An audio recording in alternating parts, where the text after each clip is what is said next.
It is so dark in here. Can you tell how dark and dingy it is in the Class C cottage motorhome?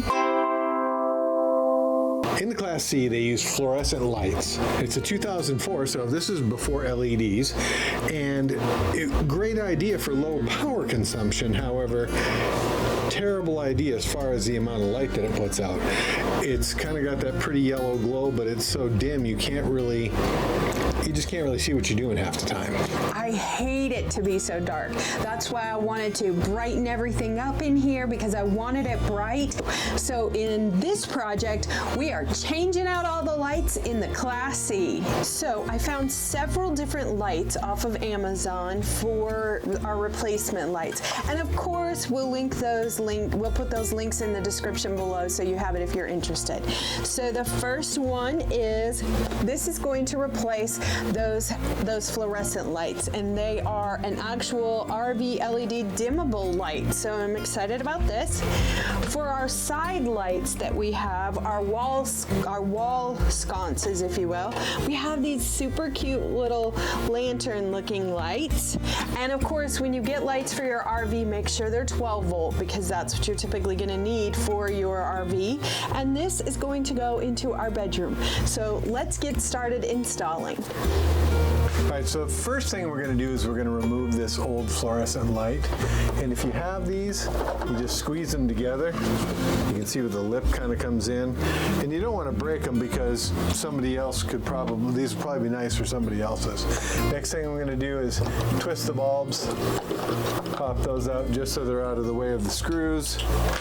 Then I'm going to find my screwdriver, and what we're going to do is we're going to loosen the screws that hold this in, and you can use your drill driver for this, taking them out. I would not recommend it for putting them back in, because you want to be gentle.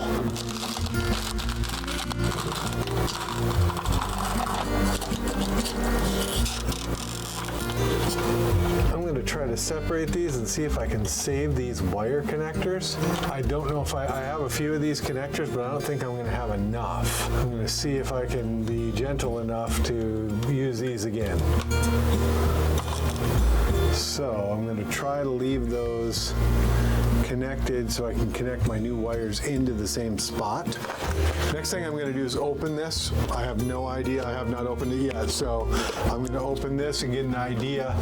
You can kind of see where it's left an imprint from before. Hopefully the size of this is going to match up pretty decently to what's there. So the back, I've got two wires. They're together. I've got a red and white and a white. All right, so you can see this is a little bit smaller overall. I can kind of center it into what we had before while covering up these wires. I'm going to have to get this end covered here, but it's still not 100% of the space that this other one took up. So the first thing I'm going to do is I'm going to wire this together using these little clamp things that I had before. Try to save those and use them again. If I can't, I'll have to use fresh ones. In the process, though, I have to have my lovely helper here, Vanna.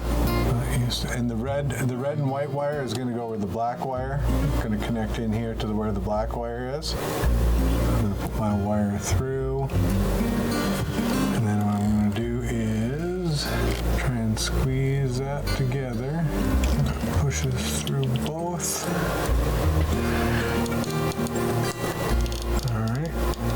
So I don't know if you can see that. I'm going to put the wires in there again, and now I'm clamping it down. Next step is we're just going to screw this into the ceiling. So I noticed that you're using a screwdriver as opposed to a screw gun. Yes.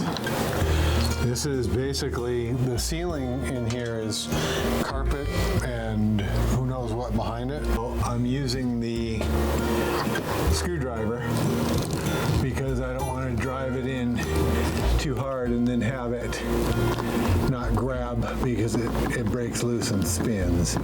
So with this I can just get it where it feels snug and I can leave it alone. This has got 8 little screw places, but these screws are, normally I probably wouldn't use all of them, but because these screws are so tiny, they're I'm just going to use them, all of them, just so it holds it in snug.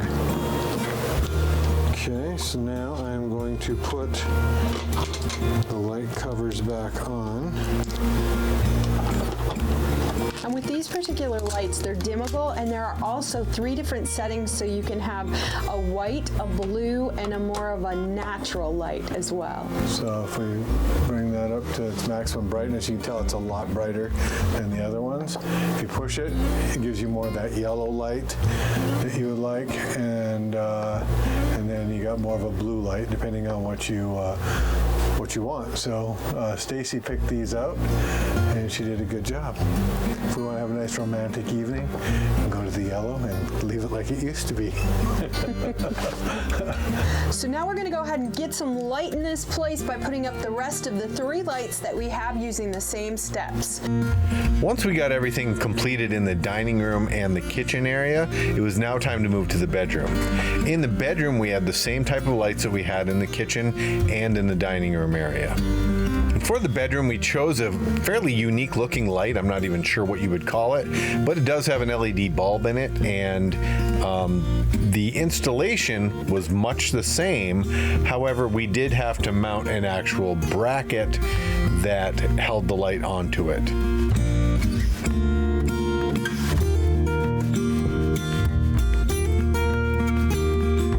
All right, so we're going to replace the sconce lighting. First thing I'm going to do, obviously, is unscrew it.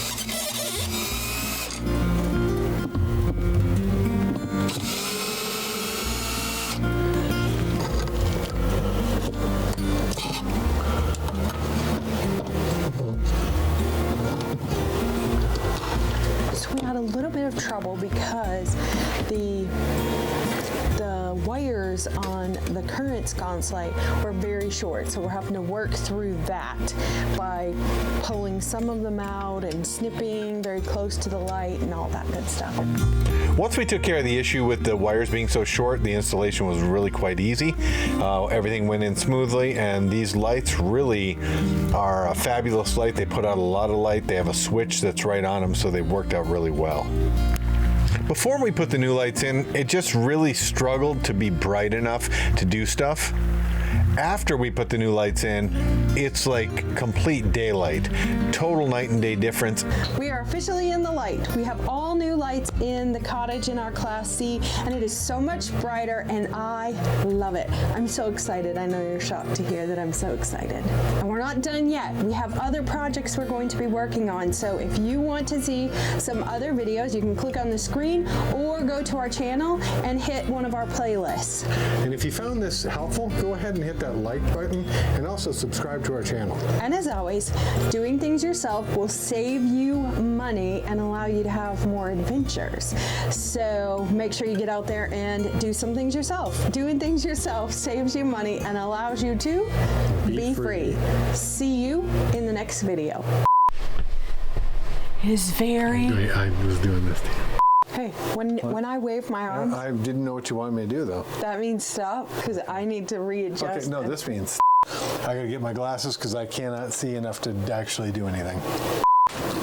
By the way, we're not getting electrocuted. She's kicking the extension cord for the camera lights.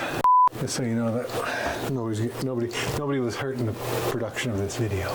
I'm changing it up at the end, baby. I know, I got confused.